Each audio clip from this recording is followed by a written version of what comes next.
بەشارتەها نزیکەی 10 ساڵە خەڵکی بادینانی بەخۆیەوە سەرقال کردووە، بڕیاری داوە لەگەڵ پیاوێک هاوسەرگیری بکاتن و دەڵێ من گەیم ئێستا لە چ وڵاتێک دەژیتن و لەسەر چ ئاینێکە کوردستانی جێشت یاخود دەریان کرد، بۆچی لە دۆک ساڵۆنەکەیان سوتاند؟ ئەو کەسانەکێنە هەواداری بەشارن، دەڵێ تەنها بە 2 ڕۆژ ئینستاگراممدانە گەیشتە 10,000 فۆلۆوەرز. کێ دەستی بەسەرخانی و سیارەکەی داگرت لە کوردستان؟ تەواوی زانیاریەکان لە کلیل میدیا.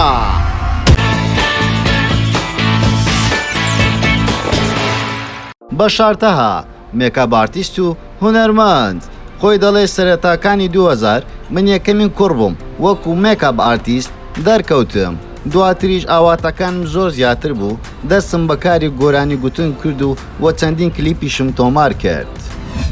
بەشارتەها خەڵکی باشووری کوردستانە، ئێستادا تەمەنی نزیکەی 30 ساڵە، لە شاری بەغدا لەدایک بووە، لەدایک و باوکێکی کورد.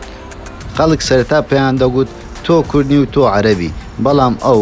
ڕاستیەکانی دەرخستووتی من کوردم. ڕاستە من لە بەغدا لەدایک بووم، بەڵام هەر لە تەمەنێکی منداڵیەوە ئێمە هاتووینە دۆک و لەوێ دەریش قۆناغەکانی خوێندنم تەواو کردو و چوومەتە پێماگە هونەرە جوانەکان و پێماگە هونەرە جوانەکانشم بەسەرکوتووی تەواو کردووە. دواتر دەستم بەکاری مێکاپ کردووە و لەگەڵ چەندین کەناڵ کارم کردووە. لە ساڵی 2005 یەکەمین وەزگەی کارکردنم بوو لە ڤین تیڤی، ئەلێنە دەروەکو مێکاپ ئارتیست لە کلیپەکان و چەندین پرۆگرامیان من بەشداریم دەکرد و کاری مێکاپیم بۆیان دەکرد. بۆیە زیاتر دڵم چووە سەر هونەر و چەندین گۆرانیشم تۆمار کرد و کلیپیشم کرد، بۆیە هاواتم بوو کە ببووم بە هونەرمەندێکی جیهانی، بەڵام قەدەر ڕێگای نەدر لەسەر کارەکەم بەردەوام نەبووم و ئێستاش لەسەر کاری مێکاپ ئارتیستی بەردەوامم. و منیش یەکەمین گەنج بووم لە شاری دهۆک توانیم ساڵۆنێک دانێم و کاری مێکاپی بکەم و خانمان زۆر داهاتنە لام، بەڵام زۆر بەداخەوە بەهۆی چەند هۆکارێکەوە ساڵۆنەکەیان لێسوستاندم لە شاری دهۆک. دواتر وێزگەی خۆم گۆڕی لە کەناڵی ڤین تیڤیەوە هاتوومە کەناڵی ڕووداو و نزیکەی 6 ساڵ لەم کەناڵە بەردەوام بووم وەکو مێکاپ ئارتیست. زۆر باشکرا و چاونە ترسانە دەڵێتم من گەیم و حەزیشم لە پیا و حەزم لە ئافرەت نییە. ئەمە چۆن ڕوویدا و لە چ حالەتێک ئەم گەنجەیە تووشی بووە؟ بازەوە دەکاتە من لە کاتێک تەمەنش 6 ساڵ بووە سەرنجم بەرەو پیاوان دەڕۆژ نەخۆ ئافرەتان، بۆیە ئەم حالەتە لەگەڵم گەورە بوو تاکو گەیشتمە تەمەنی 18 ساڵی بۆ 19 ساڵی. منیش بەدایکم و باوکم وت من هەز دەکەم شتێکی غەریبم تێدایە، بۆکو هاوڕێکانم نیمە لە قوتابخانە و پەیمانگا، هەز دەکەم من کەسێکی ترم، هەم لە ڕووی ڕوخسارەوە، هەم لە ڕووی دەموچاوەوە، هەم لە ڕووی ڕۆیشتنم و لەگەڵ قسەکردنیشم وەکو پیاوێکی کامل خۆم نبینم. بۆیە سەرنجم زیاتر بۆ لای پیاوان دەچێت نەخۆ ئافرەتان و دایک و باوکیشم پێیان وتومە ڕاستە ئێمە لە مێژ ئەو هەستەمان کردووە تۆ کەسێکی زیاتر ئەم سەرنجەت هەیە، بۆیە ئێمەش قسەمان نەکرد تاوەکو خۆت قسە بکەی و تاوەکو ئەم ڕۆژی لەگەڵدا بێ. دایکم و باوکم بە هیچ شێوازێک ڕێیان لە من نەگوتووە کە من چۆن بژیم و چۆن حەزەکانم تێپەڕێنە.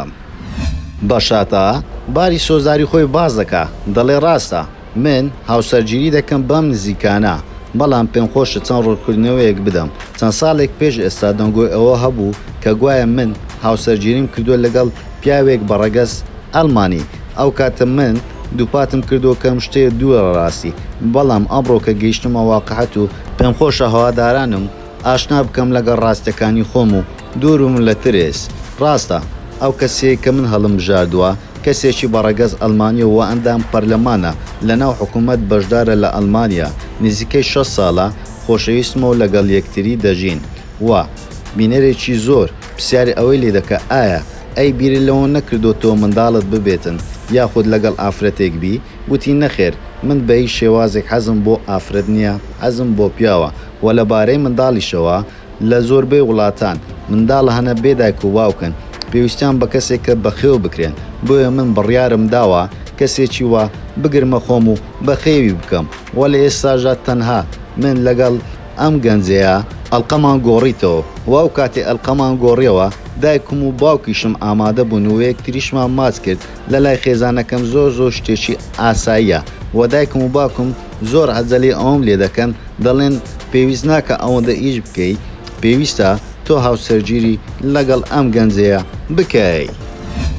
و باز لەوەش دەکاتن هۆکاری ڕۆیشتی لە کوردستان چی بوو کێ دەری کرد دەڵێتن لە ساڵی 2004دا کەسێک داوای خۆشەویستی لێن کرد کە لەگەڵی بم و سێکس بکەین و منیش ڕازی نەبووم بەو داواکاریەی ئەویش لە ڕقانوتی گەر دوای 24 کاتژمێری تر لە کوردستان بمێنی خۆم دەزانم چی لێ دەکەم و تەهدیدێکی ئەکجار زۆری کردم بۆیە پێش بگاتە 24 کاتژمێر من کوردستانم جێهێشت و تاوەکو ئێستاژ نازانم ماڵ و خانۆکەم و سیارەکەم چی بەسەر هاتووە تەنها خۆم و قەدەزلگێک لە کوردستان ڕام کرد و بۆیە کوردستانم زێشت و هەوادارێکی زۆر داوام لێ دەکەن ناوی ئەو کەسیان پێ بڵێم من تاوەکو ئێستا ناوی ئەو کەسێم بە هیچ کەسێک نەگوتووە لەبەرەوەی دەزانم گار لە ئەڵمانیاش بم کێشەم بۆ دروست دەکاتن بۆیە هیچ کاتێک ناتوانم ناوی ئەو کەسێ بڵێم و بیدرکێنم لای نێزیکترین هاوڕێشم دەبێتن ئەم شتانە لەگەڵم بێتە ژێرگاڵ و زۆر کەسیش پرسیاری ئەوەی لێ دەکەن ئایا تۆ بەشار لەسەر چ دینێکی ئەویش دەڵێم من بێدینم هیچ دێنێکم نییە و بەڵام ڕێز لە هەموو دینێک دەگرم بە تایبەتی دینی ئیسلام من لە مناڵیەوە دایکم و باوکم فێرە هەموو دینێکیان کردم پێیان وتومە لەسەر هەموو دینێک بخوێنەوە زانیاری تەبێ بۆیە من لەسەر دینی ئیسلام و کریسیان و چەندەها دینی تر خوێندومە بەڵام دینی ئیسلام دینێکی جوانە و دایکم و باوکیشم لەسەر هیچ دینێک نینە و لە ناو ماڵی ماتاوەکو ئێستا پێڕێوی هیچ دینێک ناکرێت بۆیە من کەسێکی بێدینم و هیچ دینێکم نییە لەلای من زۆر ئاسایی گەر من هاوڕەگەز باز بم یاخود هەر شتێک لەو بابەتە کە ئێوە بیری لێ دەکەنەوە من ئیسلام نیمە بۆیە بە هەڵەت دامەڕۆن منیش کاتێک دەڵێم من گەیم پەیوەندیم بە ئیسلام و وەدانیە و چەند گۆرانیەکی بە زمانی ئینگلیزی و ئەڵمانی ئامادە کردووە دەڵێتن کۆنتراکتم لەگەڵ کۆمپانیایکی ئەڵمانی کردو بۆیە دەبێت گۆرانیەکانم بە ئەڵمانی و ئینگلیزی بێ هیچ کۆمپانیەک تاوەکو ئێستا کۆنتراکتی لەگەڵ من نەکردووە کە من گۆرانی بە کوردی بڵێم بۆیە گۆرانیەکانم زیاتر دەربارەی ئەوەنە کچە مۆدێلەکانی ئێستایە بۆیە زۆر سێرن ئێستا دەمێکی گەورە و ڕوومەتێکی گەورە زۆر بە سەیری دەردەکەون من زۆر پێم سەیرە بۆچی کچی کوردوا لە خۆی دەکا کچی کورد هەردەم بە سادەی زۆ جوانترە بەبێ ئەوەی ئەم جۆرە فیلەر و بۆتۆکسانە بەکاربێنن هیوادارم ئەم شتانە کۆتایی پێبێتن لە کوردستان لەبەر ئەوەی بەدیدەی من زۆر شتێکی ناشینە با مرۆڤەکان بە تەبیعی خۆیان بن.